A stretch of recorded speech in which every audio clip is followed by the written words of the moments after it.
Disclaimer: this video contains depictions of modern warfare, including combat operations and potential military casualties, based on publicly available reports and open-source intelligence. Viewer discretion is advised. This content is created for informational, educational, and documentary purposes only. We do not glorify war or violence. Our goal is to provide analysis and preserve historical context as events unfold. Subscribe our channel for more videos. They came before sunrise.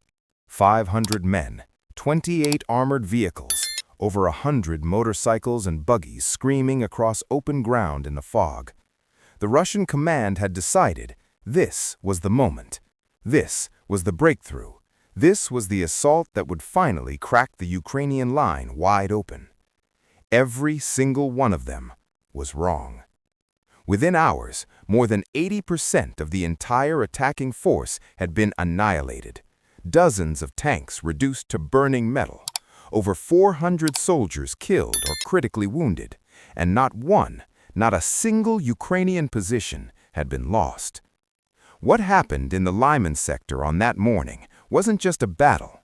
It was a masterclass in how modern warfare kills armies that refuse to adapt. And when you understand exactly what unfolded, second by second, vehicle by vehicle, soldier by soldier, you will never look at this war the same way again.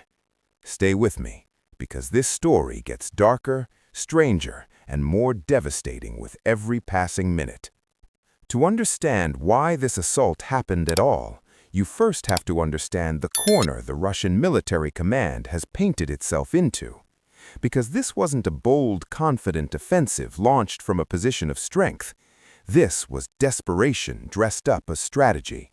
This was a high command that looked at a map, looked at the calendar, and decided that throwing bodies at the problem was the only move left. The spring of this year was supposed to be Russia's season. Winter had frozen the front lines in place, giving both sides time to regroup, resupply, and plan. And when the ground began to thaw, when the mud season started to ease and the fields dried enough for armored vehicles to move, the Russian command saw its window.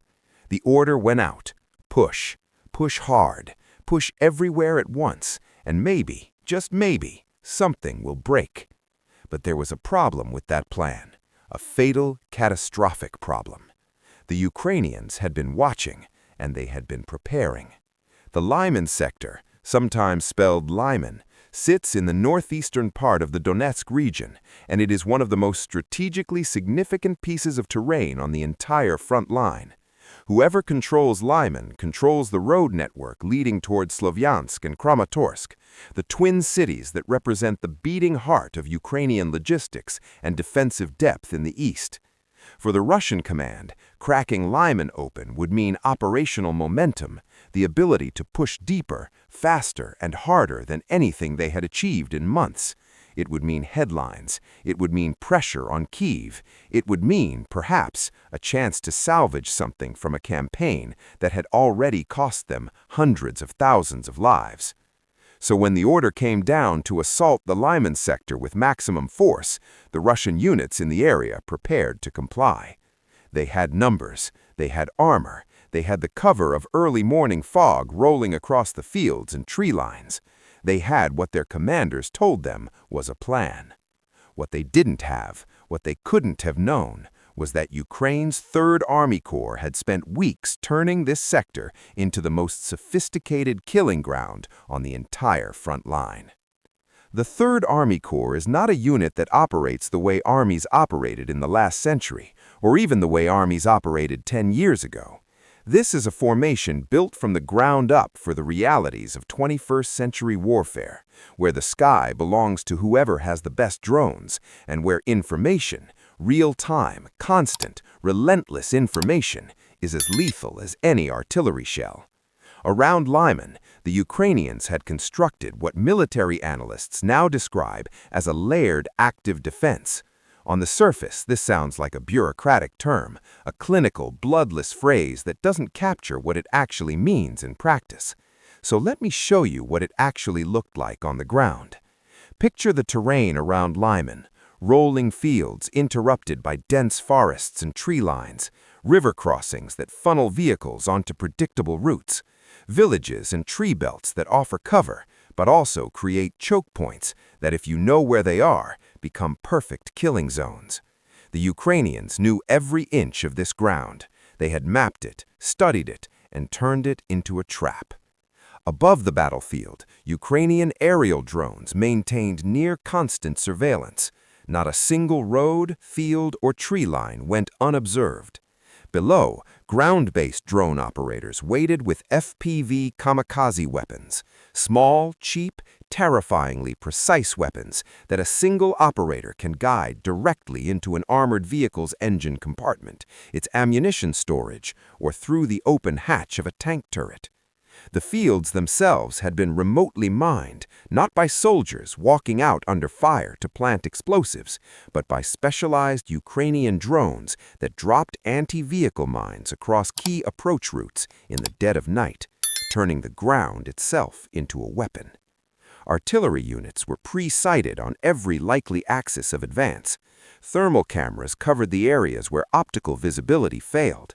Electronic warfare systems waited, ready to jam and suppress Russian drone operations the moment the attack began. Counter-battery radar sat ready to track incoming fire and immediately return it. This wasn't a static defense waiting to absorb an attack. This was a living, breathing, intelligent defensive system specifically designed to identify, isolate, and destroy attackers before they could even begin to function as a coherent military force. And then, in the early morning hours, the Russians came. The assault began with the element the Russian commanders were counting on most: surprise, or rather, the illusion of surprise. The fog that morning was thick and low, hanging across the fields and tree lines like a gray curtain. Russian commanders had timed the assault for this. Visibility was down to dozens of meters in places. Their logic was straightforward. If Ukrainian eyes couldn't see the advance coming, the speed advantage of the buggies and motorcycles would carry the assault through Ukrainian lines before defenders could properly respond. By the time the fog lifted, Russian forces would be inside the defensive perimeter, fighting at close quarters where Ukraine's drone advantage would be neutralized, or so the theory went. The first units to move were the fast movers, the motorcycles and buggies, carrying troops and equipment at speeds that no infantry could match on foot. They fanned out across a broad sector stretching roughly 150 kilometers, the assault designed not as a single concentrated punch, but as a wide, sweeping pressure attack intended to stretch Ukrainian defenders thin and find the weak points in the line. If one axis broke through, the armored vehicles would pour through the gap and begin the exploitation that Russian command so desperately needed. But behind the light vehicles came the heavier elements, the armored personnel carriers, infantry fighting vehicles, and tanks that would provide the firepower to finish what the fast movers started. Over 28 armored vehicles, each one representing tens of millions of dollars in military equipment, each one carrying soldiers who were told they were part of a winning offensive. For approximately the first minute of the assault, everything went according to plan. The vehicles moved, the fog held, the Ukrainian line sat silent. And then the drones found them. Here's the thing about modern thermal surveillance technology that the Russian assault planners had either forgotten or chosen to ignore. Fog that blinds the human eye is nearly transparent to a thermal camera. The heat signatures of running engines, the body heat of soldiers, the exhaust plumes of vehicles, all of it blazes like a beacon on a thermal screen, regardless of what the weather is doing. Ukrainian drone operators, watching their screens from positions kilometers away from the front line, saw the Russian assault developing in real time. They saw it before the Russians even crossed the first line of approach. The alert went out. The system activated. The FPV drone operators received their targeting data and launched. These aren't the drones most people picture when they hear the word, slow, buzzing commercial quadcopters hovering overhead. FPV attack drones are fast, maneuverable, and carry shaped charges capable of penetrating light armor or killing everything inside an open vehicle.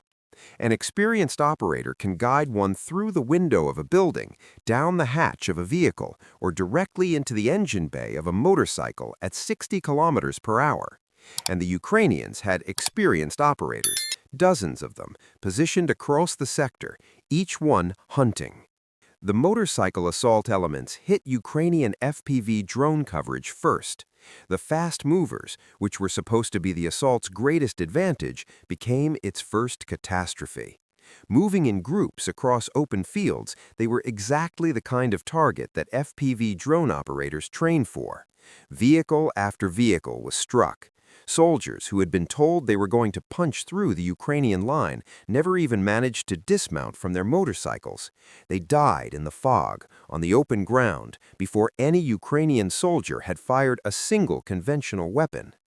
Dozens of motorcycles and buggies were destroyed in the opening minutes of the assault.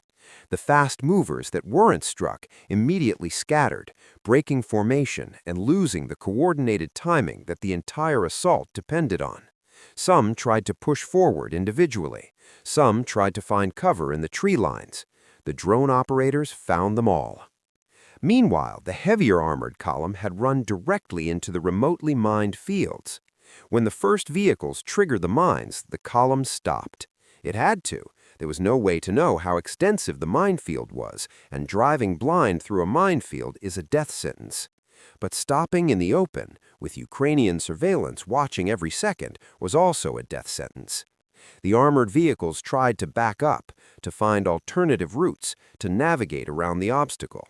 But the minefields had been placed with extraordinary care, designed specifically to funnel vehicles onto the roads, the predictable roads that Ukrainian artillery and drone operators had pre-sighted weeks earlier. One by one, the armored vehicles found themselves channeled into those kill zones, and one by one, Ukrainian kamikaze drones arrived. The first vehicle in a column to be destroyed doesn't just become a casualty, it becomes an obstacle. The burning wreck of a tank or armored personnel carrier blocks the road, forcing the vehicles behind it to slow down, bunch together, or attempt to maneuver around it on terrain that may also be mined. A column that was already stalled became a traffic jam. A traffic jam in a kill zone with Ukrainian drone operators watching from above is not a military problem, it's a geometry problem. And the geometry was brutal. As subsequent vehicles attempted to bypass the burning wrecks, they created even more predictable movement patterns. Ukrainian drone operators could watch the approach paths in real time and position their weapons accordingly. Armored vehicles that might have survived in open maneuvering were caught slow and channeled, their armor reduced in effectiveness by strikes from above or from the sides. The column didn't advance, it didn't even hold, it burned. The Russian soldiers who survived the vehicle strikes did what soldiers do when their vehicles are destroyed. They dismounted and tried to fight on foot or tried to find cover. The tree lines near the roads seemed to offer shelter. Soldiers ran for the trees, using the vegetation to hide from overhead observation. The thermal cameras found them. Here is a moment that stops people cold when they understand what it actually means. A Russian soldier, having survived the destruction of his vehicle, having watched his comrades die around him, having somehow made it to the edge of a tree line through fire and explosions, that soldier believed he had found safety. He went prone. He found a depression in the ground. He stopped moving. He tried to disappear. And a Ukrainian drone operator sitting kilometers away in front of a thermal screen watched him do all of it, watched him run, watched him hide, watched him go still, and then called in the artillery strike coordinates. The systematic elimination of Russian soldiers who tried to take cover in the forests around the assault corridors represents one of the most operationally complete destructions seen in recent months of this conflict. Artillery, precisely guided by drone observation, walked through tree line after tree line. Thermal surveillance identified every heat signature, every living person hiding in the vegetation, and turned every supposed sanctuary into a killing ground. Those who tried to hide were found. Those who tried to retreat back towards their starting positions found that Ukrainian fire had covered the retreat routes as well. The retreat itself became a kill zone. Russian soldiers who had entered the assault in armored vehicles, who had then been forced to dismount, who had then tried to hide in forests, who had then tried to run, ran directly into additional Ukrainian fire. There was nowhere to go. The entire sector had been transformed into an interconnected system of death, each component covering the gaps that another component left. The drones covered the open ground, the mines covered the roads, the artillery covered the forests and the retreat routes. The electronic warfare systems blinded Russian reconnaissance, preventing their own commanders from understanding what was happening until it was far too late. At the command level, the Russian assault had lost coherence within the first 30 minutes, but in modern military operations, when a command structure loses situational awareness, the disaster compounds itself because the orders that come next are based on false information. Russian commanders who didn't know what was actually happening on the ground continued to push reinforcements forward, continued to order units that had already been shattered to advance towards objectives they could no longer reach. Ukrainian forces anticipated this, as Russian command nodes tried to reassert control, trying to reestablish communication with units that were no longer able to respond, trying to coordinate a breakthrough that had already failed. Ukrainian precision strikes targeted those command elements directly. The communication hubs, the coordination points, the forward command positions, all of them became targets. Taking out command nodes doesn't just kill the people in them, it paralyzes an already struggling assault, cutting off the information flow that might have allowed Russian commanders to order a withdrawal before even more forces were fed into the disaster. At the same time, Ukrainian forces were systematically hunting the Russian artillery that was supposed to support the assault. Russian artillery doctrine calls for armored advances to be supported by heavy fire from the rear, suppressing defensive positions while the assault elements close in. But the Ukrainian counter-battery radar tracked every Russian artillery shell fired in support of the attack, immediately calculating the position of the gun that fired it and dispatching counterfire before the gun crew could relocate. Russian artillery systems that were supposed to enable the breakthrough were themselves being destroyed. Electronic warfare units suppressed more than 160 Russian drones across the sector during the assault. 160. This is a staggering number, representing the near-complete blinding of Russian reconnaissance capability over the battlefield. While Ukrainian thermal cameras and FPV operators could see everything, Russian commanders were effectively flying blind, receiving fragmented, contradictory, or entirely absent information about what was happening to their attacking units. Imagine commanding a complex, multi-axis assault when the radio is full of static, your observation drones are being jammed, your forward units aren't responding, and the reports you are getting describe a catastrophe you cannot understand because you cannot see it. This was the reality for Russian commanders in the Lyman sector as that morning progressed. The similar but smaller assaults that unfolded simultaneously across the wider Lyman sector deserve attention too, because they reveal something important about the scale of what the Russian command attempted. The push near Chandragolya was the centerpiece, the main effort, the assault that was supposed to achieve the breakthrough. But it was supported by coordinated attacks along the entire sector, attacks that, while smaller in scale, were still significantly larger than anything attempted in the preceding months. This tells us something about what the Russian High Command believed it was doing. These weren't probing attacks designed to test Ukrainian defenses and identify weaknesses. These were committed assaults with real forces across a broad front designed to find or create a gap somewhere, anywhere in the Ukrainian line. The sheer breadth of the offensive, over 150 kilometers of front, was itself the strategy. Attack everywhere at once and hope that Ukrainian defenders don't have enough of everything to stop everything simultaneously. But Ukrainian defense is not organized around the idea of meeting every threat with a proportional local response.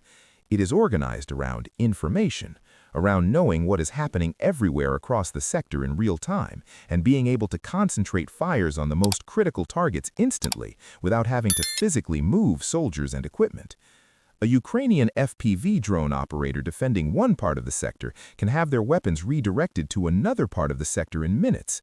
Artillery that was pre-sighted on multiple axes can shift fire instantly. The drone surveillance system that covers one approach route covers all approach routes simultaneously. The breadth of the Russian assault, rather than stretching Ukrainian defenses to their breaking point, simply created more targets across a wider area. And across that wider area, the outcome was the same as at the center. Equipment destroyed, advances halted, casualties inflicted, and no territorial gains. Every attempt repelled, every axis shut down, every breakthrough denied. By mid-morning, it was over. The full scope of the destruction only became apparent as Ukrainian units began their assessment, the cold, clinical process of counting what had been destroyed and what had been lost. The numbers, when compiled, were the kind that make experienced military observers stop and read them twice. Dozens of tanks and armored vehicles destroyed, over 80 smaller platforms, the motorcycles, the buggies, the light vehicles that had been supposed to provide the breakthrough speed, eliminated. Approximately 405 Russian soldiers killed or seriously wounded in a single operational effort in a single sector over the course of a single morning. And Ukraine had not lost a single position. Not one Ukrainian defensive line had been breached, not one strong point had been captured, not 1 meter of ground had changed hands.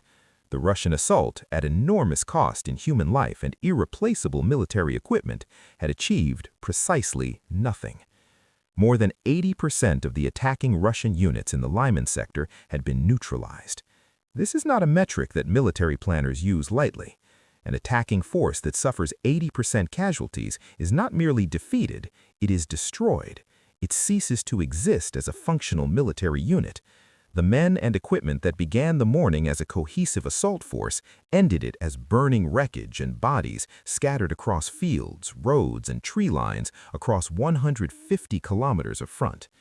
Now here is where this story gets even darker. Because what happened at Lyman was not an isolated event. In the same 5-day window surrounding this assault, Ukrainian officials reported that Russian forces across all active fronts had suffered over 8,000 killed and seriously wounded, 8,000 men in 5 days. This is not a typo. This is a rate of attrition that exceeds the worst single battles of the Second World War in terms of daily casualty rates sustained by a single belligerent. The Russian daily casualty rate in the weeks surrounding this assault was running between 1,200 and 1,300 soldiers per day, every day, 7 days a week, for weeks in a row. At that rate, Russia is losing the equivalent of a full military battalion, the standard combat unit of hundreds of soldiers, every single day. Not every month, not every week, every day. This rate of loss is, from a pure military mathematics perspective, unsustainable. Armies can absorb casualties and continue to function, but there are limits. Limits defined not just by the number of men available, but by the time required to train replacements, the equipment needed to arm them, the logistics required to sustain them, and the institutional knowledge that dies with every experienced officer, NCO, and combat veteran who is killed in action. Russia is burning through all of these simultaneously. The mechanized equipment losses are particularly devastating. Tanks, armored personnel carriers, infantry fighting vehicles, these are not items you can manufacture in a week or a month. Modern armored vehicles require precision machining, specialized electronics, advanced materials, and enormous industrial capacity. Russia's defense industry has been working at wartime production rates for over 3 years now, struggling to replace losses that have already been described by Western intelligence analysts as historically unprecedented for a modern military force. And yet the losses continue to accelerate, not slow. Why is this happening? Why, knowing the cost, does the Russian command continue to launch these assaults? The answer is layered, uncomfortable, and reveals something important about the nature of this conflict. At the tactical level, Russian unit commanders in the field often have no good options. They have been given orders to advance. They are being observed by their superiors. The consequences of refusing to advance or of reporting failure without attempting the assigned objective can be career-ending or worse. So they advance. They order their soldiers forward, and the soldiers die. At the operational level, the Russian command is caught in a strategic trap of its own making. The original plan, whatever it was, has long since failed.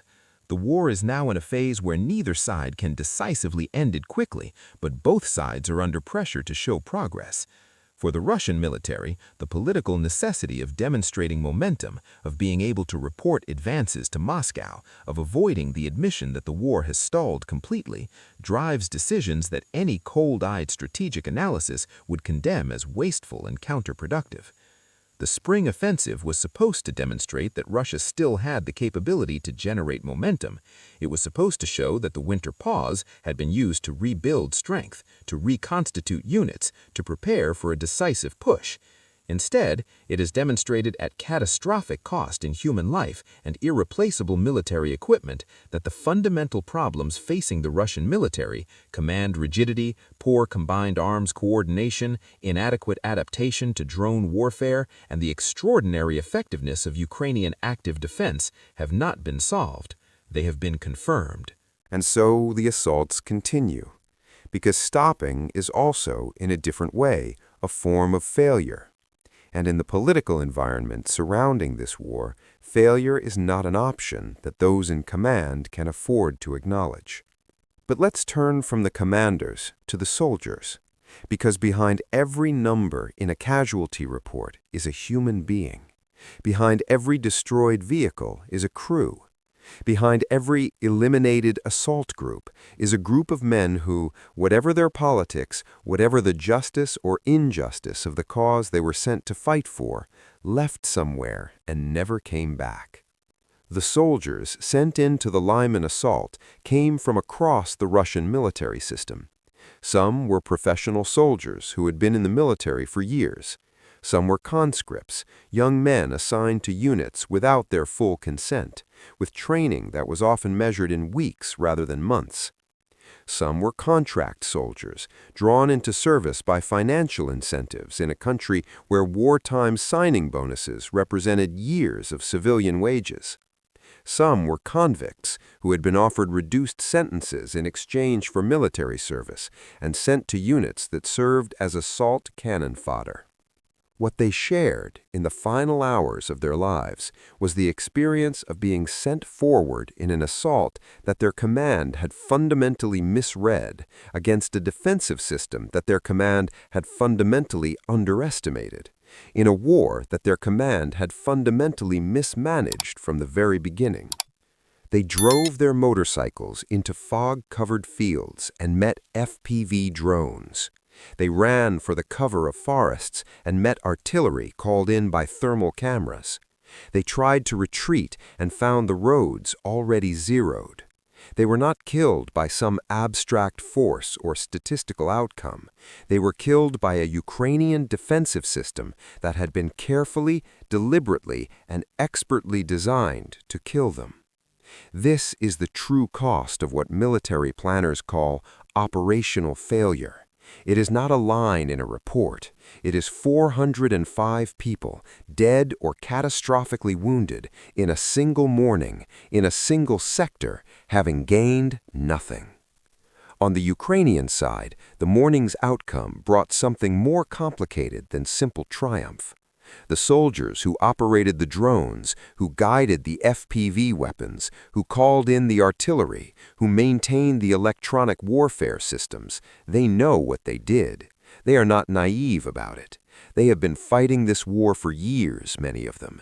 They have lost friends, family members, comrades. They have been on the receiving end of Russian assaults that succeeded, of strikes that took Ukrainian positions, of shellings that killed their own people. When they look at the data from a morning like this, 405 enemy casualties, 0 Ukrainian positions lost, they feel something, but it is not uncomplicated joy. It is perhaps grim satisfaction, the satisfaction of a defensive system that worked, the satisfaction of skill and preparation triumphing over brute force, the satisfaction of knowing that the position held, that the line survived, that the attack was broken, but also the knowledge that tomorrow and the day after and the day after that more assaults will come, that this was one morning in a war that has lasted years and shows no clear sign of ending, that the 8,000 casualties in 5 days don't represent a turning point, they represent a single period in a conflict that continues to grind. Ukraine's Third Army Corps held, Lyman held, the line held, but holding is not winning. Holding is surviving. And the Ukrainians have been surviving at enormous cost to themselves as well, for longer than many people believed possible at the start of this war. There is a phrase that military historians use when they analyze campaigns like this one: attrition warfare. It sounds clean and analytical. It describes a form of warfare where the objective is not to maneuver your enemy into a hopeless position or to strike a decisive blow at their center of gravity, but simply to kill and destroy faster than the enemy can regenerate, to make the cost of continuing higher than the enemy can sustain, to grind until something breaks. This is the war in eastern Ukraine in the spring of this year.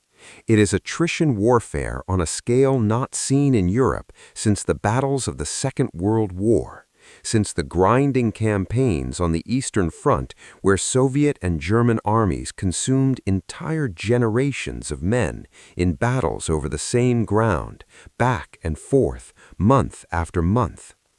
The parallels are not precise, but they are not trivial either. What makes the current situation different, what makes the Lyman assault an event that military historians will study for decades, is the role of technology. The Eastern Front of World War II was decided, ultimately, by industrial capacity. Who could produce more tanks, more artillery, more ammunition, more soldiers? The front in eastern Ukraine is being shaped by something different, by the extraordinary asymmetry created by drone warfare, by the ability of a defending force to use cheap, commercially available technology to detect, track, and destroy expensive military assets at a cost ratio that has never been seen before in warfare. An FPV drone capable of destroying a tank costs hundreds of dollars. The tank it destroys costs millions. A drone surveillance system capable of tracking an entire battalion assault across 150 kilometers of front costs orders of magnitude less than the assault force it watches. For every ruble Russia spends sending man and machines into a kill zone, Ukraine spends a fraction of that creating the kill zone.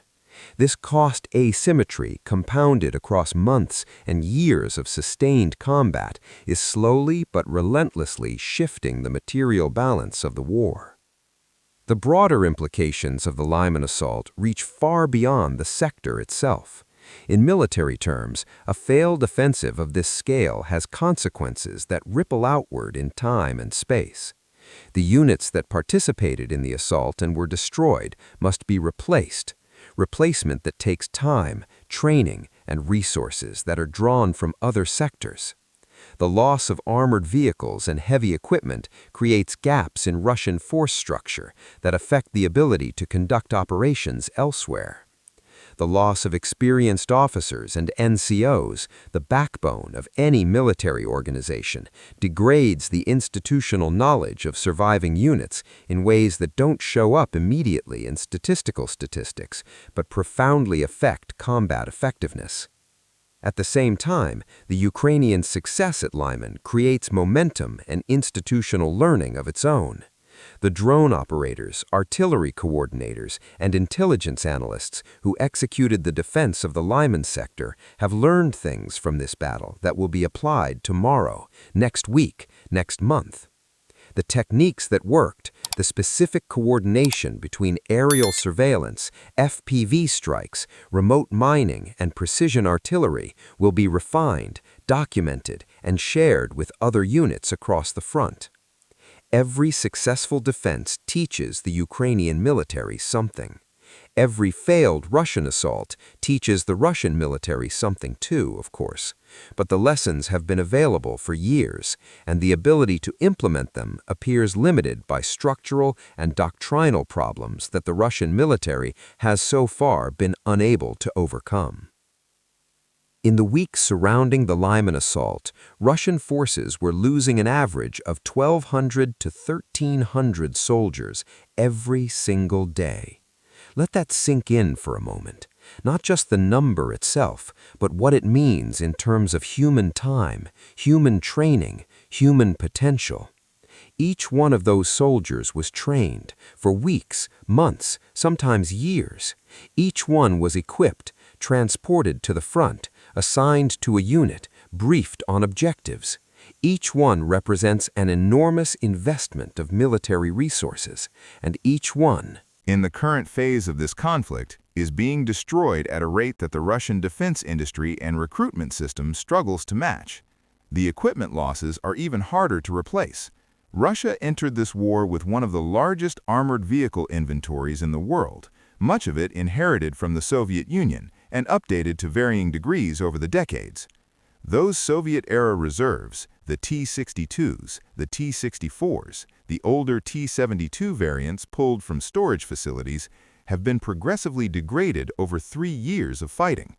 What is being lost now includes more modern equipment, the kind that takes years to produce and that Russian industry, under sanctions and with degraded access to foreign components, has struggled to manufacture at the required rate. The math of this situation is not kind to the Russian military. A rate of loss that might be sustainable in a short, decisive campaign becomes existentially threatening when extended across years of attritional warfare. Russia has a large population and a large military-industrial base, but neither is infinite, and the political and social costs of the losses, in a country where accurate casualty information is suppressed, but where every family that loses a son or husband knows exactly how the government describes it, are accumulating. Here's what the Russian command needs you to believe: that each failed assault is simply the cost of eventual success, that the losses are tragic but acceptable, that somewhere ahead, after enough pressure, the Ukrainian line will crack and the momentum will shift, and the strategic objectives that justified the launch of this war will finally be achieved. Here's what the evidence from places like Lyman suggests. The line is not cracking. The Ukrainian defensive system has not broken under pressure. It has, if anything, become more sophisticated, more integrated, and more lethal with each passing month. The assaults that were supposed to find the weak points have instead found kill zones. The spring offensive that was supposed to restore momentum has instead produced losses that military analysts describe as catastrophic and potentially unsustainable. More than 80% of the attacking force at Lyman, neutralized in a single morning without yielding a single position. This is not a minor tactical setback. This is a signal. And the question that hangs over everything now, the question that the Russian High Command must confront, whether or not it can bring itself to acknowledge the answer, is how long this can go on before something changes. How long can a military sustain 1,300 daily casualties without those casualties beginning to hollow out not just units, but entire formations? How long can command credibility survive the repeated failure of assaults that were presented internally as war-winning operations? How long before the equation breaks? Nobody outside the innermost circles of Russian military and political leadership knows the answer to those questions. But the defenders of Lyman gave part of the answer on that foggy morning. They held. And in holding, they added their piece to an emerging picture of a campaign that is burning through its attacking force at a rate the history of modern warfare rarely sees. When the final accounting of the Lyman assault was completed, when the drone footage had been reviewed and the position reports confirmed and the casualty numbers compiled, The men and women of Ukraine's Third Army Corps did something that soldiers everywhere, in every war, do after a battle they have survived and won. They rested. They ate. They checked their equipment and their ammunition, and their drone batteries and their communication systems. They talked to each other. They thought about what came next. Because there will always be a next. The war continues. The front is long. The pressure does not stop simply because one assault has been defeated. The same sector that witnessed this catastrophe for Russian forces will see more attempts, more probing, more pressure. The drone operators will take their positions again. The artillery will be resighted. The mines will be replaced. The surveillance will continue. This is what the defense of a country looks like 3 years into a war that nobody wanted to be 3 years long. Not triumph, not liberation, not the dramatic, movie-worthy moment when the enemy finally breaks and retreats. Just the relentless, grinding, day-after-day work of making the assault fail one more time, of holding the line one more day, of making the cost so high, the gain so small, that eventually the logic of the assault becomes impossible to sustain. The Ukrainians at Lyman held. 405 Russian soldiers died or were severely wounded. More than 80% of the attacking force was destroyed. Not a single Ukrainian position was lost. And tomorrow, they will do it again. If what happened at Lyman means anything beyond the immediate tactical result, it is this. The fundamental arithmetic of this phase of the war has turned against the attacking force in a way that no amount of determination, no additional troops, no amount of ordering soldiers forward into fog and drone coverage and pre-mined kill zones can reverse without a fundamental change in approach. The technology gap, the gap between what Ukrainian defenders can see, track, and destroy versus what Russian attackers can do about it, has not closed. In many respects, it has widened. The soldiers who were sent into that assault were not cowards. They were not incompetent. They were soldiers following orders in a system that has not found a way to adapt to a battlefield that punishes the kind of assault it ordered them to conduct. The failure was not theirs. The failure belongs to those who designed the assault, ordered it, and have not yet found a way to change an approach that has produced these kinds of results. 1,200 to 1,300 daily casualties, day after day for weeks, without achieving the breakthrough that was supposed to justify the cost. History does not forget these moments. When future military historians study this war, and they will exhaustively, the Lyman assault will be one of the data points they examine. An assault that committed more than 500 troops, 28 armored vehicles, over 100 fast movers along a 150-kilometer front in a coordinated attempt to overwhelm Ukrainian defenses, and ended with more than 80% of the attacking force neutralized in a single morning. It will be studied alongside similar moments of catastrophic operational miscalculation, moments where tactical bravery met structural failure and the results were written in fire and blood. The defenders held. The line held. And somewhere in the fog of that terrible morning, 405 lives reached their end for reasons that no one who ordered the assault will ever be held fully accountable for. Remember that number, not as a statistic, as what it actually is. If this story stopped you, if any moment in this account made you pause and think, or made you want to understand more about how this war is actually being fought and what it is actually costing, then do something with that reaction. Share this video with someone who needs to understand what is happening. Drop a comment telling me which moment hit you hardest. Because the comment section isn't just algorithm fuel, it's a record of people who engaged with the reality of this conflict rather than looking away from it. And if you want the full picture, every development, every front, every day, the interactive news map in the description below is the most comprehensive real-time resource available. Every front line, every major action, every day. The line held at Lyman. The question this war is still answering, one devastating morning at a time, is for how long and at what cost to everyone.